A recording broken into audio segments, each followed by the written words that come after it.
Hello friends, welcome to परिश्रम classes. आज की क्लास हमारी है बायोलॉजी के important topic disease, human disease के बारे में आज हम लोग बात करेंगे। कैसे ह्यूमन डिजीज हमारी बॉडी को अफेक्ट करती हैं, डिजीज क्या है, कितने टाइप्स की होती हैं, साथ में साथ ये भी देखेंगे कि इनसे कौन कौन सी डिजीज होने वाली हैं, उनके क्या फैक्टर हैं और उनके वेक्टर्स के बारे में जानेंगे। Virus disease, fungi disease, genetical disease या प्रोटोजोआ डिजीज, इनके बारे में 1 to 1 देखेंगे। और ये लेक्चर मैंने पीवाईक्यू में इसलिए नहीं लिया क्योंकि मैं जानता हूं कि इसको पीवाईक्यू की तुलना में, उसके कंपैरिजन में ज्यादा बेटर वे में हम थ्योरी के कॉन्सेप्ट में याद कर सकते हैं। तो आज का लेक्चर पूरा एक थ्योरी का बेस होगा, लेकिन थ्योरी का मतलब ऐसा नहीं कि लाइन टू लाइन होगी, पूरा इमेज, ग्राफ, टेबल्स, इन सब का यूज करते हुए, चीजों को इजी बनाते हुए हम लोग आज का लेक्चर तैयार करेंगे। तो चलिए, सबसे पहले डिजीज। अगर आपसे मैं बोलूं कि डिजीज क्या है तो आप कहोगे कि सर मेरी बॉडी में कुछ ना कुछ तरह के नेगेटिव इफेक्ट, या मेरी बॉडी नॉर्मल बिहेवियर नहीं कर रही, यानी डिजीज एक अब नॉर्मल कंडीशन है। और ये जो अब नॉर्मल कंडीशन है वो क्या है, वो नेगेटिव इफेक्ट करती है। अब नेगेटिव इफेक्ट कहां होगी, या तो हमारी बॉडी के स्ट्रक्चर में होगी या हमारी बॉडी के जो फंक्शंस हैं उनमें होगी, किसी भी ऑर्गेनिज्म में। ऐसा नहीं है कि सिर्फ हमारी बात, चाहे वो एनिमल्स को लो चाहे आप प्लांट्स को लो, डिजीज एक अब नॉर्मल कंडीशन है जो हमें नेगेटिव इफेक्ट कर रही है। जैसे हमारी बॉडी का स्ट्रक्चर है या हमारी बॉडी फंक्शन कर रही है, जैसे डाइजेशन का फंक्शन करती है, रेस्पिरेशन का फंक्शन करती है, नर्वस सिस्टम है, हमारा स्केलेटन सिस्टम है, अगर ये फंक्शन सही ना करे तो ये कंडीशन क्या है, अब नॉर्मल कंडीशन है, ये नेगेटिव इफेक्ट है हमारी बॉडी में। और इनको हम आइडेंटिफाई कैसे करते हैं, जैसे कोई हमें साइन मिल जाएगा, कोई सिम्टम्स, जैसे मुझे अच्छे से ब्रीथ नहीं कर पा रहा हूं, या मुझे लग रहा है कि मेरी बॉडी में डाइजेशन सही से नहीं हो पा रहा है, या मेरी बॉडी में कहीं स्पॉट हो गए, कोई बॉडी का पार्ट फंक्शन नहीं कर रहा, या कोई देखते कहता है आज तो तुम्हारे चेहरे पे कुछ स्वेलिंग लग रही है, तो आप कहोगे हाँ मैं यार गिरा था या पता नहीं कैसे हो गया। आप डॉक्टर को जाते हो, डॉक्टर कहता है थायराइड हो सकती है, आपकी बॉडी एकदम से लूज हो रही है ना, वेट लॉस हो रहा है। तो कोई ना कोई सिम्टम्स और साइंस के थ्रू आप क्या करते हैं, अपनी डिजीज को आइडेंटिफाई करते हैं। डॉक्टर्स भी ऐसा करते हैं, वो इसके लिए बहुत बार आपसे जनरल इंफॉर्मेशन लेते हैं कि आपने क्या खाया था, कैसा है, क्या हुआ आपके साथ, या उनको जब आप एक्सप्लेन नहीं कर पाते वो तो कुछ मेडिकल टेस्ट करवाते हैं और उनसे पता करते हैं कि आपको क्या डिजीज है, क्या फंक्शन नहीं हो रहा आपकी बॉडी में प्रॉपर्ली, किस चीज की डिफिशियंसी है आपकी बॉडी में, क्या कोई एक्सटर्नल वायरस या फंगई बैक्टीरिया की वजह से आपको डिजीज हुई है। तो उन सब के बेसिस पे आपका ट्रीटमेंट शुरू करते हैं। तो डिजीज जब है तो डिजीज 2 टाइप्स की होती है मेनली, या तो कोई डिजीज आपको जेनेटिक डिजीज होगी, यानी जेनेटिक डिजीज का मतलब a genetic disease is one that is caused by having defective DNA in some ways। जो हमारा डीएनए है उसमें किसी तरह का डिफेक्टिवनेस है, किसी तरह की डिफेक्टिव वजह से हमें जेनेटिक डिजीज होती है। और ये जो डिजीज है प्रेजेंट रहती हैं थ्रू आउट एंटायर लाइफ, पूरे जीवन में ये हमारी डिजीज बने रहते हैं क्योंकि हमें जेनेटिक्स में मिली है, जेनेटिकल डिजीज है। एक डिजीज होती है एक्वायर, वर्ड से ही समझ में आ रहा है कि एक्वायर कर रहे हैं। अब ये एक्वायर हम कम्युनिकेबल के फॉर्म में कर सकते हैं, नॉन कम्युनिकेबल। अब एक्वायर का मतलब जैसे मुझे फ्लू हो गया, या मेरे गले में थ्रोट है ना, मेरा प्रॉपर वर्क नहीं कर रहा है, तो हम कहेंगे कफ, कोल्ड हो गया। ये किसी वजह से, किसी वायरस बैक्टीरिया की वजह से हुआ है, या कोई वायरस है, वो जैसे कोरोना वायरस है, और बहुत तरह के वायरस डिजीज होती है वो हमें अफेक्ट करती है, बहुत तरह के बैक्टीरिया से हमें हो गया, कुछ फॉरेन ऑर्गेनिज्म जैसे बैक्टीरिया, वायरस, इन सब के प्रोटोजोआ डिजीज हो सकती है, हेलमिंथेस हो सकते हैं, उनकी वजह से हमें इफेक्ट होती है। ये डीएनए का नहीं। तो डीएनए की अगर जब हम बात करते हैं तो वो है जेनेटिकल डिजीज, और एक्वायर्ड जो हमने एक्वायर की है, ठीक है, इसमें 2 तरह की होती है, नॉन कम्युनिकेबल और कम्युनिकेबल, है ना, इन्फेक्शंस और नॉन इन्फेक्शन। अब इन्फेक्शन जैसे मलेरिया, एड्स, चिकन पॉक्स, ये सब है। जबकि अगर मैं बात करूं जैसे कैंसर है, नॉन कम्युनिकेबल, एक पर्सन से दूसरे पर्सन में नहीं होता ना। कैंसर किसी को है, आप उससे मिलोगे, हाथ मिलाओगे, इसके साथ बात करोगे, खाना खाओगे, आपको कैंसर नहीं होगा, है ना।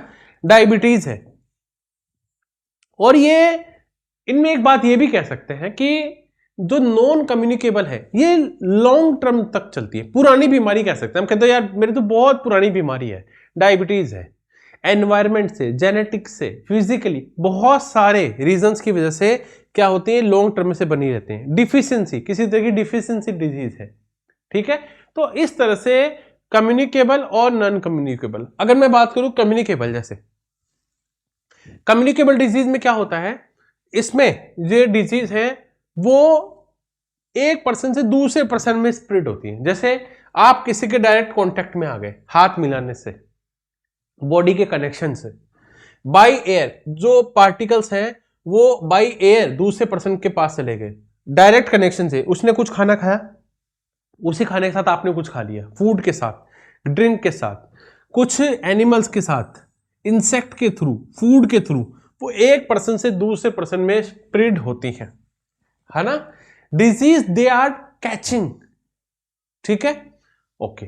अब हम ये जानेंगे कि इनके पीछे का रीजन क्या है, कौन कौन से पैथोजोन्स हैं जो इन्फेक्शन डिजीज के रीजन है। जैसे आप कहते हैं ना कि प्रोटोजोआ की वजह से कौन कौन से डिजीज होते हैं, बैक्टीरिया की वजह से कौन कौन से डिजीज होते हैं, वायरल डिजीज कौन सी है, फंगई डिजीज कौन सी है, हेलमिंथेस कौन सी डिजीज है। तो ये डिजीज के इनकी वजह से ये पैथोजोन्स है।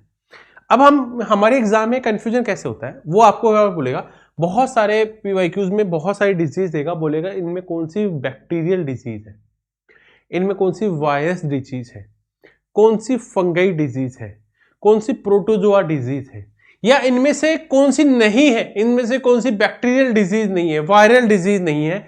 इस तरह से आपको पूछेगा।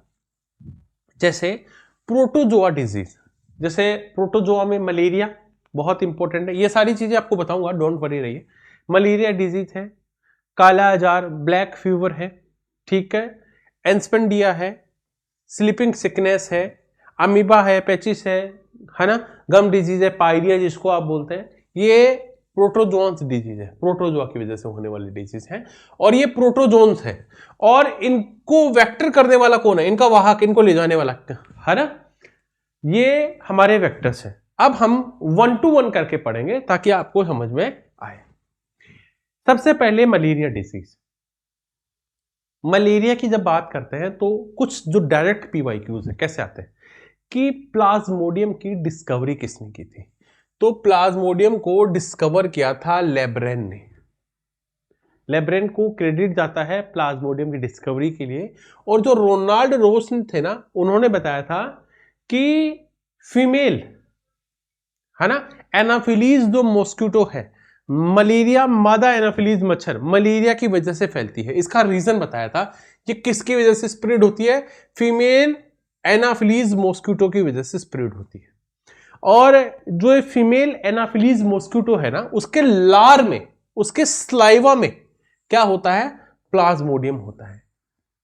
और ये प्लाज्मोडियम की स्टेट को पूछेगी प्लाज्मोडियम कैसा, तो डाइजेनेटिक है।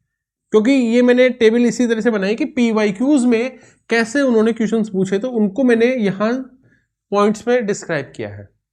और ये पूछ ले कि जिस प्लाज्मोडियम की वजह से होता है ना, जो इन्फेक्शंस की स्टेज है प्लाज्मोडियम की, वो कौन सी स्टेज है, उस स्टेज का भी नाम पूछते हैं। स्पोरोजोइट, कौन सी डिजीज, कौन सी स्टेट है, स्पोरोजोइट। बहुत बहुत बहुत इंपॉर्टेंट है, स्पोरोजोइट स्टेज है, ठीक है। कहां इफेक्ट करती है, लीवर के आरबीसी को, स्पोरोजोइट है ना, लीवर आरबीसी। अब इसमें एक टॉक्सिक सब्सटेंस भी होता है, कौन सा जहरीला पदार्थ, वो है होमोजोइन। क्या है, होमोजोइन है। और ये जब रिलीज करती है और हमारी बॉडी में जैसे ही इंजेक्ट होता है, हमारी इस स्टेज में, हमारी बॉडी में इस स्टेज में हमें ठंड महसूस होती है। ठंड लग के 3 से 4 दिन बहुत तेज हाई फीवर होता है। और फिर इन सिम्टम्स के थ्रू हम डॉक्टर के जाते हैं, डॉक्टर हमें अलग अलग अपने अकॉर्डिंग डिजीज देता है और अपने अकॉर्डिंग मेडिसिन देता है और हमारा ट्रीटमेंट करता है। लेकिन एग्जाम पॉइंट ऑफ व्यू से भी बहुत सारे ड्रग्स का नाम पूछते हैं। तो क्यूनेन जो डिजीज है, सिलिकोना की छाल से है ना मिलती है। क्लोरोक्विन जो डिजीज है ना, सल्फोरोडॉक्सिन, ये डिजीज, ये ड्रग्स के फॉर्म में इसका काम करती है, ठीक है। मलेरिया में इन ड्रग्स का यूज देखने को मिलता है। दूसरा और इंपॉर्टेंट है ना, अंबिका पैचिस है ना, एम्यूबियसिस, हाँ अमीबा जो पेचिस डिजीज है उससे रिलेटेड एग्जाम में पूछते हैं। जैसे कि इसका पैथोजोन कौन है, तो कौन है, एंट अमीबा हिस्टोलिटिका।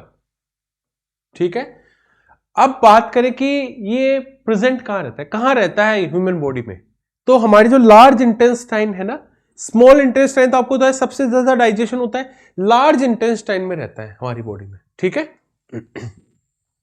साथ में ही जिसका ट्रांसमिशन है वो, जैसे हम गंदा है ना अगर फूड खा लेते हैं, बेकार वाटर पी लेते हैं, उसकी वजह से इसका ट्रांसमिशन होता है। और जैसे इससे क्या होगा, पेट में दर्द होगा है ना, आपको ब्लडिंग होने लगेगी। ठीक है, लूज मोशन, डायरिया है ना, ये इसके कॉमन सिम्टम्स है जो एग्जाम्स में पूछे जाते हैं। साथ में एक काला आजार डिजीज है, ब्लैक फीवर डिजीज, वो किसकी वजह से होता है, इसका पैथोजोन कौन सा है, लिस्मीनिया डोनोवानी। ठीक है, ये है, वेक्टर है सैंड फ्लाई, वेक्टर कौन है इसका, सैंड फ्लाई है। प्लीहा जो हमारा लीवर है, प्लीहा स्प्लीन लीवर, उसको बड़ा कर देता है, आकार में बड़ा कर देता है, और इससे हमारी स्किन है ना ऐसे ब्लैक हो जाती है ना, स्किन ब्लैक स्किन हो जाती है, काली हमारी जो स्किन है वो त्वचा काली पड़ जाती है, ब्लैक हो जाती है। ये हो गया हमारा काला आजार। बात करते हैं स्लीपिंग सिकनेस की। स्लीपिंग सिकनेस के बारे में हम जब बात करते हैं तो वही पूछते हैं इसका पैथोजोन कौन सा है ना, वो है प्रोटोजोन। ठीक है ना, ट्राइपेंसोनोमा प्रोटोजोन है, क्या है, ट्राइपेंसेसोमा है ना। अब इसका वेक्टर कौन सा है, तो भैया इसका वेक्टर है सी फ्लाई। ठीक है, ट्राइपेंसेनोमा सोमा और इसका वेक्टर है सी फ्लाई। क्या होता है, हमारे जॉइंट्स में पेन होता है, हाथों की में स्वेलिंग आ जाती है, सुस्ती बनी रहती है ना, आलसी, हमें ज्यादा एक्स्ट्रा नींद फील होती है, क्या सोते रहे दिन में है ना, ज्यादातर टाइम नींद का आदि ज्यादा आना है, चेस्ट में, जॉइंट्स में, इन सब में पेन होता है। ठीक है, अगर मैं बात करूं तो अब इससे बहुत सारे क्वेश्चंस यहां भी बनते हैं है ना। हमने एक लिस्ट भी आपके लिए बना ली है जिसमें हम जैसे अब जैसे पूछते हैं कि काला जार डिजीज है ना, लिस्मीनिया डोनोवानी, सैंड फ्लाई है। ठीक है, अगर स्लीपिंग सिकनेस का भी है ना, ट्रिपिनोसोमा गैम्ब्रियन से जो है सैंड फ्लाई, इसका हमने बात कर लिया है। पायरिया जो है ना, जम डिजीज हो जाती है ना, इसके बारे में हम बात की, लेकिन ज्यादातर प्रोटोजोन्स के बारे में नहीं पूछते।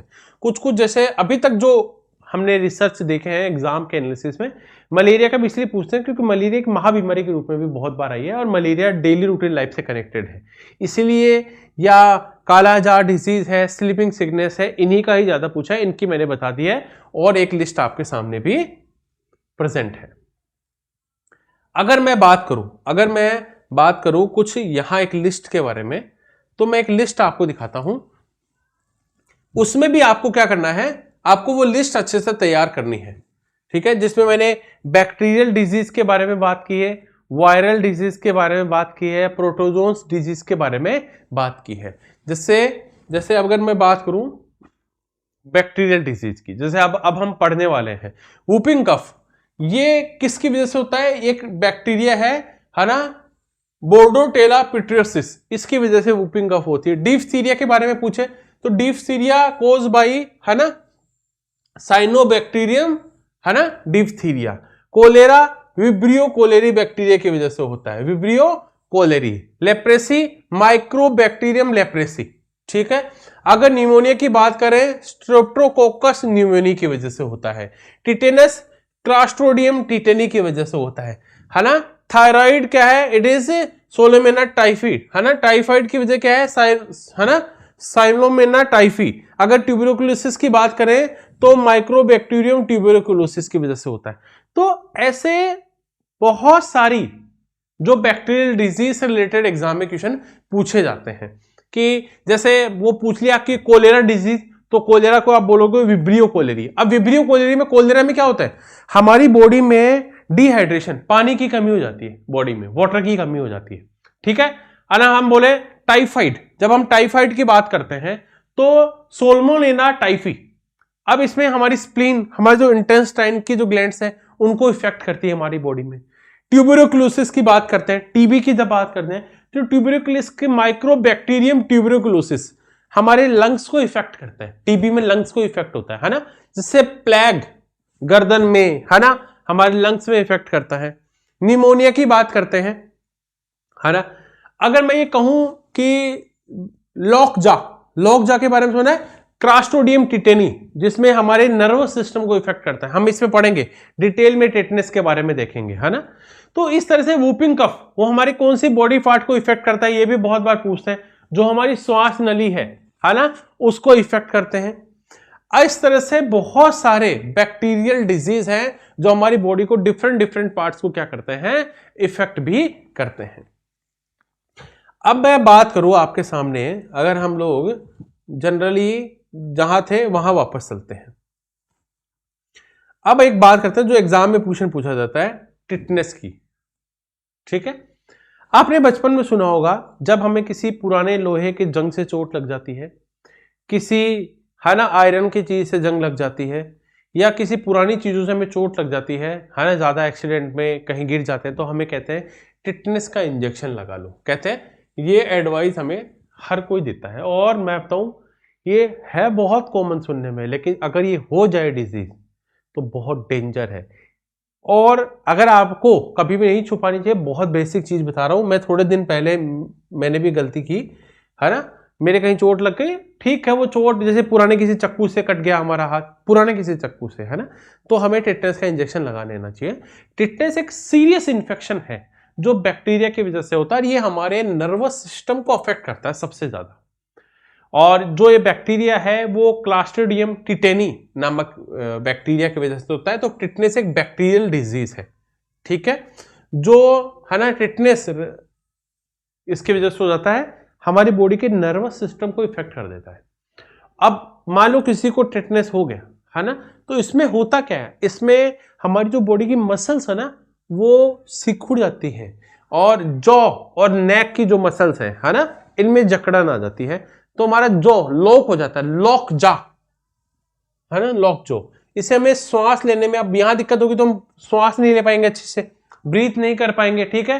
तो और ये बैक्टीरिया होते कहां है कि सर हम ऐसा क्यों लगाए, ज्यादातर सॉइल्स में, मिट्टी में होते हैं।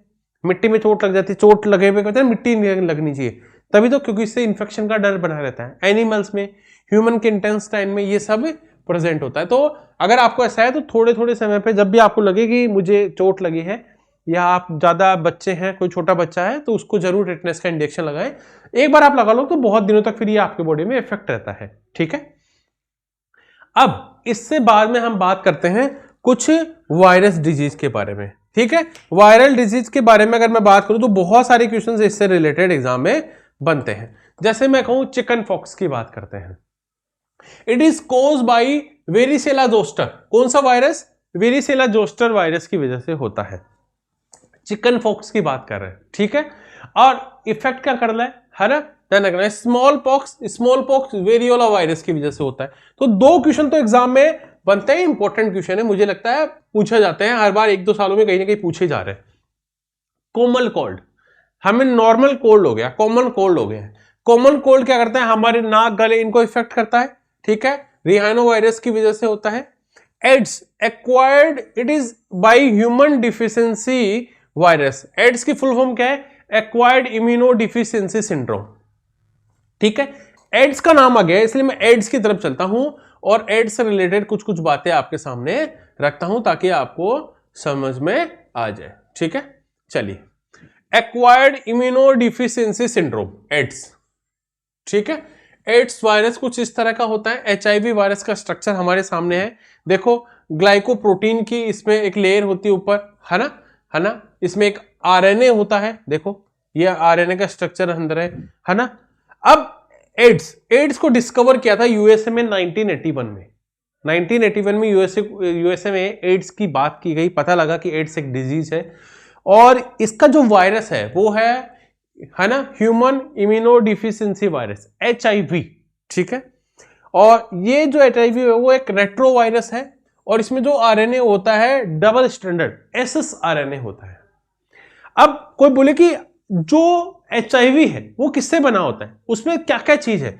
एक तो होता है उसमें लिपिड्स, एक होता है ग्लाइकोप्रोटीन और एक होता है एंजाइम प्लस RNA। क्या क्या होता है? बहुत इंपॉर्टेंट है।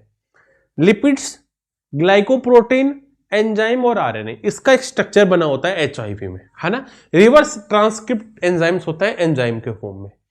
HIV किस पे इफेक्ट करता है? हमारी बॉडी में T सेल्स और CD4 सेल्स को इफेक्ट करता है। और ये कैसे सेल्स है? WBC होते हैं, व्हाइट ब्लड कार्पल्स। क्या करते हैं? इम्यूनिटी सिस्टम के लिए काम करते हैं, लड़ने का काम करते हैं बीमारियों के लिए, है ना। तो ये वहां इफेक्ट करता है। उनको कमजोर बना दोगे तो जल्दी से क्या होगा आपकी बॉडी में। और HIV कहां कहां प्रेजेंट होता है? फिर वो आपके ब्लड में होता है, HIV ब्लड, है ना। लिम्फ में होता है, सीमन में होता है ना, वेजाइनल फ्लूइड, ब्रेस्ट मिल्क, है ना, इन सब में होता है। तभी तो जब HIV पर्सन है ना, उसको सेक्सुअल जो एक्टिविटीज है उसके लिए रोका जाता है, ताकि वो आगे किसी दूसरे फीमेल में ना पहुंचे या फीमेल से मेल में ना पहुंचे, है ना, क्योंकि वो हमारे सीमन में होता है। हम जो कहते हैं ब्लड से भी दूर रखा जाता है कि HIV पर्सन के ब्लड दूसरे व्यक्ति के जो बिल्कुल सही है उस पर टच में नहीं आना चाहिए, क्योंकि उससे HIV पहुंच जाता है। क्योंकि HIV होता है इन पार्ट्स में। ब्रेस्ट के मिल्क में बच्चे को फिर दूध नहीं पिलाना चाहिए, माँ को, ठीक है। इसके लिए 2 टेस्ट एग्जाम में पूछते हैं कि कौन कौन से टेस्ट हैं जो HIV को कंफर्म करते हैं। एक तो एलिसा टेस्ट है और एक वेस्टर्न ब्लॉट टेस्ट है। इन टेस्ट से ये पता लगाया जाता है कि HIV है या नहीं, और इसकी कंडीशंस के बारे में इंफॉर्मेशन ली जाती है। तो बहुत इंपॉर्टेंट है, मुझे लगता है बहुत बहुत बहुत इंपॉर्टेंट है, तो इसको मत मिस मत करना। चलिए, अगर मैं अब बात करता हूं, ठीक है, वायरस के बारे में, तो मेसल्स की बात करते हैं। तो मेसल्स वायरस, ममप्स को ममप्स वायरस, ये भी एग्जाम में पूछते हैं कि कौन कौन सी वायरस डिजीज है। रेबीज की बात करें तो रेबीज वायरस, डेंगू से डेंगू वायरस, ठीक है। इस तरह से एग्जाम में वायरस डिजीज से रिलेटेड बहुत सारे क्वेश्चंस एग्जाम में बनते हैं। तो इनकी भी एक लिस्ट आपके सामने यहां है। वीडियो को पॉज करके आप इसको नोट डाउन कर सकते हैं, बार बार मेमोराइज करते रहें चीजों को, ताकि आपको याद होता रहे, ठीक है। अब मैं बात करता हूं कुछ फंगई डिजीज की, ठीक है। कुछ फंगई डिजीज के बारे में बात करते हैं। क्या क्या है वो फंगई डिजीज? तो फंगल डिजीज जो है वो है जैसे रिंगवॉर्म, हमें दाद हो जाता है, वो हमारी बॉडी में कहीं भी हो जाता है, हम कहते हैं ना मुझे दाद हो गया है ना, रिंगवॉर्म। कहां? फंगल डिजीज रिंगवॉर्म, ये हमारी बॉडी में कहीं भी हो जाता है, हमारी बॉडी में कहीं भी, ठीक है। हाथ में, पैर में, चेस्ट में, स्टमक के ऊपर, बैक साइड में, कहीं भी हो जाते हैं। हेयर में, हमारे स्किन के ऊपर, किसी भी पार्ट में हो जाते हैं। एथलीट फुट, है ना, ये हमारे पैरों में होता है, फुट पे होता है ना। बार्बस इच जो होती है हमारे फेस पे होती है ना। जेनाइटल जो होती है, जो हमारे रिप्रोडक्टिव ऑर्गन्स होते हैं उनके आसपास, बहुत डेंजर बीमारियों में से एक है ना। फीमेल्स में ज्यादातर देखने को मिलती है। मेनिंजाइटिस, मेनिंजाइटिस हमारे ब्रेन को इफेक्ट करती है, हमारे स्पाइनल कोड को इफेक्ट करती है, ठीक है। अफेक्टेड पार्ट्स के बारे में पूछते हैं। एस्परजिलोसिस, ये हमारी रेस्पिरेटरी सिस्टम को इफेक्ट करती हैं। तो बहुत सारे इससे रिलेटेड एग्जाम में क्वेश्चंस बनते हैं, तो इन टॉपिक्स को याद करना मत भूलना, ठीक है। अब हम बात करते हैं कुछ जेनेटिकल डिजीज के बारे में। कौन कौन सी जेनेटिकल डिजीज है इनके बारे में बात करते हैं। जैसे हीमोफीलिया एक जेनेटिकल डिजीज है, colour blindness, Down syndrome, Edward syndrome, हाँ, Patau syndrome, Turner syndrome, Klinefelter syndrome, super male, super female, sickle cell anaemia, Wilson disease, ये सारी क्या है? जेनेटिक डिजीज है। तो एक नजर तो इनके ऊपर इसलिए मार देना क्योंकि एग्जाम में यही पूछ रहे कि इनमें से कौन सी बैक्टीरियल डिजीज नहीं है और वहां जेनेटिक डिजीज हो, तो ये तो आपको याद होना चाहिए।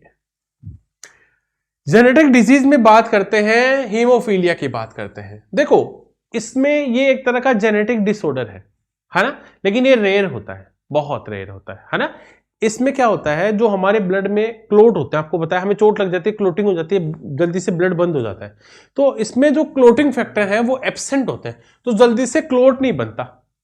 इसमें क्या नहीं होता, जल्दी से क्लोट नहीं बनता है, क्योंकि इसमें क्या होता है, इसमें एब्सेंट होते हैं ब्लड के अंदर ये क्लोट। अब clot do affect ability, blood ability to clot, तो बिल्कुल सही है, क्लोट नहीं बनेगा, ज्यादा ब्लड फ्लो होता रहेगा, ठीक है। अगर मैं बात करूं, है ना, इसको ब्लेडर डिजीज भी कहते हैं, और इसमें लगातार क्या होती रहती है ना, ब्लडिंग होती रहती है। अगर एक बार चोट लग गई तो क्या होगा, ब्लीडिंग होती रहेगी, क्योंकि इसमें क्या नहीं बन रहा है, क्लोट नहीं बनते हैं। कलर ब्लाइंडनेस, ये भी एक जेनेटिकल डिजीज है, इसको है ना डेल्टोनिज्म कहते हैं। और इसमें जो हमारी रेटिना है ना, हमारी आंख में जो रेटिना है, उसमें जो कोन सेल्स हैं वो सही से है ना सही नहीं होती है, वो डिस्टर्ब्ड होती हैं। इस वजह से हमें कलर ब्लाइंडनेस हो जाता है। और कलर ब्लाइंडनेस में से दो कलर मैन है, ग्रीन और रेड, उनको अफेक्ट करती है ज्यादा। तो कौन कौन से कलर को, रेड और ग्रीन कलर को अफेक्ट करती है उस पर्सन में, ठीक है। कलर ब्लाइंडनेस का ये रीजन है। और बहुत सारे एग्जाम्स में इसीलिए तो टेस्ट होता कि उनको किसी पर्सन को कहीं कलर ब्लाइंड वाली डिजीज तो नहीं है ना। जेनेटिक डिजीज, अब जेनेटिक डिजीज की बात करें, जैसे पहली genetic disease down syndrome. Down syndromes में क्या होता है, आपको पता है हमारी बॉडी में 23 पेयर क्रोमोसोम्स होते हैं, यानी टोटल क्रोमोसोम्स होते हैं 46। इसमें हमारा जो 21st क्रोमोसोम्स है उसकी एक एक्स्ट्रा कॉपी बन जाती है, ठीक है। अब एक्स्ट्रा कॉपी बन जाएगी तो यानी एक ज्यादा होगा, 47 हो जाएंगे। तो जो पेशेंट है उसमें 45 प्लस XY, तो 45 प्लस X प्लस Y, तो 47 हो गए मेल में। और फीमेल में 45 प्लस X प्लस X, तो यहां पर क्या हो जाता है, 21st जो क्रोमोसोम्स है उसकी एक कॉपी एक्स्ट्रा बन जाती है, उससे 47 क्रोमोसोम्स हो जाते हैं ना, जिसे मंगोलिया है ना हो जाता है, ठीक है। मंगोलिया आपको पता है ना, ट्रिसोमी 21B इसको बोलते हैं। ये तो है डाउन सिंड्रोम। एक है एडवर्ड सिंड्रोम, इसमें क्या होता है, एक्स्ट्रा कॉपी बन जाती है 18 क्रोमोसोम्स की, 18वें क्रोमोसोम की। और पेटू इसमें क्या होता है, 13 क्रोमोसोम की एक्स्ट्रा कॉपी बन जाती है। ये तीनों एग्जाम में पूछते हैं, कुछ भी नहीं है इससे रिलेटेड, सिर्फ डायरेक्ट एग्जाम में ऐसा ही पूछता है, यही डायरेक्ट क्वेश्चन पूछा गया और उसी से मैंने नोट्स बनाए। टर्नर सिंड्रोम, ये केवल फीमेल्स में होता है। तो ध्यान रखना कि कोई पूछे कि इनसे फीमेल डिजीज कौन सी है, तो टर्नर सिंड्रोम एक फीमेल डिजीज है। इसमें जो दो क्रोमोसोम्स होते हैं YXX, उसमें एक X मिक्स होता है, तो इसका मतलब यहां 45 होगा। फीमेल्स में कैसा होता है, X होता है 44 प्लस XX, तो ये एक मिस होता है, तो यहां क्या होगा, ओनली 45 होगा, ठीक है। तो इसमें 45 क्रोमोसोम से होते हैं, ठीक है, 45 होते हैं। वैसे फीमेल के अगर मैं बात करूं तो 46 होंगे, तो यहां 45 होते हैं। तो इसमें क्या होगी, उसमें फीमेल्स की हाइट क्या होगी, छोटी होगी। अब ये मत समझना कि सब जितनी हाइट वाले सब में ऐसा है कि नहीं, नहीं ऐसा नहीं है ना। और उनके जो सेक्स ऑर्गन्स होते हैं वो भी लेस डेवलप होते हैं, कम डेवलप होते हैं। फीमेल के जो सेक्स ऑर्गन की जब बात करते हैं तो वो भी क्या होते हैं, लेस डेवलप होते हैं टर्नर सिंड्रोम में, क्योंकि फीमेल्स को ही इफेक्ट करने वाली डिजीज है। अगर मैं बात करूं क्लिनफेल्टर सिंड्रोम, ये मेल्स में होता है। इसमें एक एक्स्ट्रा बन जाता है। इसमें क्या होता है, जो क्रोमोसोम्स होते हैं उसमें 44 प्लस XY होता है, उसमें एक एक्स्ट्रा आ गया है ना, तो 46 की जगह 47 हो जाते हैं। इसमें क्या होगा, हमारे जो फीमेल्स के जो टेस्टिस होते हैं, ठीक है, मैंने बताया था टेस्टिस रिप्रोडक्टिव सिस्टम में, टेस्टिस स्मॉल होते हैं और इसमें पर्सन की लॉन्ग हाइट होती है ना। और उनकी आवाज मेनली जो सिम्टम्स है वो लड़कियों की तरह होते हैं, फीमेल लाइक वॉइस होती है उनकी, ठीक है। और उनके लॉन्ग लिम्स होते हैं, ठीक है। ये कुछ कुछ सिम्टम्स है, लेकिन ध्यान रखना सिम्टम्स का मतलब ऐसा नहीं होता कहीं आप रात को सोचते रहो। आजकल के यूथ की सबसे बड़ी इशू है वो खुद ही डॉक्टर होते हैं आते, है ना। मैं भी ऐसा ही हूं आपकी तरह। जब मुझे लगता है कि कोई चीज, मुझे कहीं दर्द हो रहा है या कोई फैमिली में किसी, तो मैं सर्च करने देता हूँ, मुझे लगता है कि ऐसा क्यों हो रहा है, और हम खुद ही डॉक्टर बन जाते हैं। तो ऐसे बचने से बचिए, ये सब एक सिम्टम्स की है, ये कॉमन भी हो सकते हैं, है ना। ये डिजीज बहुत रेयरली आपको देखने को मिलेंगे, ध्यान रखना। सुपर फीमेल्स, ठीक है, पॉलीफीमेल सिंड्रोम। सुपर फीमेल, इसमें क्या होता है, एक एक्स्ट्रा होता है ना, एक से ज्यादा, जैसे एक एक्स्ट्रा हो गया, 2X एक्स्ट्रा हो गए, 3X एक्स्ट्रा हो गए, कुछ ऐसे 4 से ज्यादा होते हैं, 47, 48, 49 ऐसे होते हैं, तो उसको बोलते हैं सुपर फीमेल, है ना। फीमेल, मेल के अंदर सुपर मेल में Y बहुत ज्यादा होते हैं, 47, 48, 49, इस तरह से Y क्रोमोसोम्स ज्यादा होते हैं और फीमेल्स में X ज्यादा होते हैं, ठीक है। अगर मैं बात करूं देखो वैक्सीनेशन की बात करते हैं। जब हम वैक्सीनेशन की बात करते हैं, वैक्सीनेशन एक सिंपल, हमने वैक्सीन ली है अभी कोरोना की, सिंपल, सेफ और इफेक्टिव वे है किसी भी हार्मफुल डिजीज से प्रोटेक्शन के लिए। सबसे अच्छी चीज है वैक्सीनेशन, है ना। और ये हमें बचाती है कि उससे हमें फिर इफेक्ट ना हो वैक्सीनेशन में, है ना। हमारी बॉडी उसके लिए अपनी इम्यूनिटी बना लेती है ना, उससे लड़ने की ताकत हमारे अंदर आ जाती है, फिर हम उस बीमारी से, उन डिजीज से बच जाते हैं। जैसे हमने कोरोना वायरस देखा, हमने कोरोना की वैक्सीन ली और हमने देखा कि बहुत जो पहले एकदम से सडनली डेथ हुई कोरोना वैक्सीन के बाद, वो धीरे धीरे कम हो और अब बिल्कुल ना के बराबर है ही नहीं, है ना। तो ये क्या करती है, हमारी बॉडी में एंटीबॉडी बना लेती है उससे रिलेटेड, फिर हमें उस डिजीज से बचा लेती है। लेकिन वैक्सीनेशन की बात करते हैं तो सबसे पहले हम पोलियो की फर्स्ट वैक्सीन बनाई, सॉल्क वैक्सीन भी इसको बोलते हैं, इसको डिस्कवर किया था 1951 में पोलियो वैक्सीन को, और इसमें पोलियो के ही जो किल्ड मरे हुए बैक्टीरिया से उनको यूज लिया, है ना, और ये इंजेक्ट किया जाता था, है ना, इंजेक्ट देना पड़ता था, और फर्स्ट टाइम 1955 में यूज किया। जॉन सिल्क को इसका क्रेडिट देते हैं। ये तो इंजेक्ट थी, इंजेक्शन के थ्रू हम लेते थे। बाद में अब जो है वो है सेबिन वैक्सीन जिसको बोलते हैं, जिसको ड्रॉप के थ्रू, देखो ऐसे दिया गया, अल्बर्ट बी सोबिन जो साइंटिस्ट है उन्होंने इसको तैयार किया। ये सेकंड पोलियो की वैक्सीन थी, 1957 में तैयार की गई। वीकेंड पर पोलियो वैक्सीन भी है। आपको पता है भारत पोलियो, अब हमें सुनने को मिला है कि पोलियो फिर से थोड़ा थोड़ा इफेक्ट कर रहा है, पाकिस्तान से ज्यादा पोलियो के कुछ आ रहे हैं हमारे पास, है ना। ये ओरल पोलियो वैक्सीन है, ठीक है, इससे भी बचना चाहिए। वैसे मैं कह रहा हूं कि पोलियो से मोस्टली फ्री हो चुके हैं, बहुत गवर्नमेंट इस पे काम किया और पहली बार इसको 1961 में इसका यूज हुआ, ठीक है, पोलियो सेकंड जो ओरल वैक्सीन है, और उससे हमें बहुत सारा पोलियो से, और मैं कहूँ वैक्सीनेशन से तो हमने बहुत सारी चीजों से दूरी की है। जैसे कोरोना ही हमारी लाइफ में सबसे बड़ा इंपॉर्टेंट है, रोल है कि जहां हम कोरोना से इस वैक्सीन के थ्रू हम बच पाए हैं। तो अगर मैं कुछ और आपको पॉइंट्स की बात करूं तो मेरे सामने कुछ एक विटामिन और मिनरल से डिफिशियंसी रिलेटेड भी एक डिजीज की एक लिस्ट है जिसको हम तैयार कर सकते हैं। जैसे एनीमिया डिजीज, इसमें क्या होता है, हमारी बॉडी में मिनरल आयरन की कमी हो जाती है, हम कहते हैं एनीमिया की कमी होती है, खून की कमी, ब्लड में आयरन की कमी हो जाती है। अगर मैं करूं बेरी विटामिन बी की डिफिशियंसी की वजह से होता है ना। राइबोफ्लेविन, ठीक है। ग्लोइटर डिजीज की बात करूं तो आयोडीन की कमी से हो जाती है। अगर मैं बात करूं ओस्टोपोरोसिस बहुत बार आता है, हमारी बॉडी में कैल्शियम की कमी हो जाती है। अगर मैं, अच्छा, विटामिन सी, विटामिन डी, ये तो मैंने एक्स्ट्रा आपको बता ही दिया, रिकेट, डिस्कवरी, ये सारी विटामिन और मिनरल से रिलेटेड मैंने एक स्पेशल वीडियो भी बना रखा, मेरी प्लेलिस्ट पे जाकर आप इन सारी लेक्चर को देख सकते हैं। जो हाँ मैंने डिफिशियंसी से रिलेटेड, मिनरल से रिलेटेड थ्योरी भी मैंने आपको बताई है, ठीक है, कि कैसे हम थ्योरी में इसको याद कर सकते हैं, और लिस्ट में भी हमने आपके लिए तैयार किया, तो आप मेरी प्ले लिस्ट को जाकर चेकआउट कर सकते हैं। मैंने अभी लास्ट में ही फिजिक्स, केमिस्ट्री, बायोलॉजी से रिलेटेड 100 MCQs की वन लाइनर की एक लिस्ट बनाई थी, वो भी आप तैयार कर सकते हैं। एग्जाम में उनसे बहुत सारे डायरेक्ट वन लाइनर एग्जाम में देखने को मिलते हैं। तो ऐसे ही आज के लेक्चर में हमने ह्यूमन डिजीज के बारे में डिस्कस किया।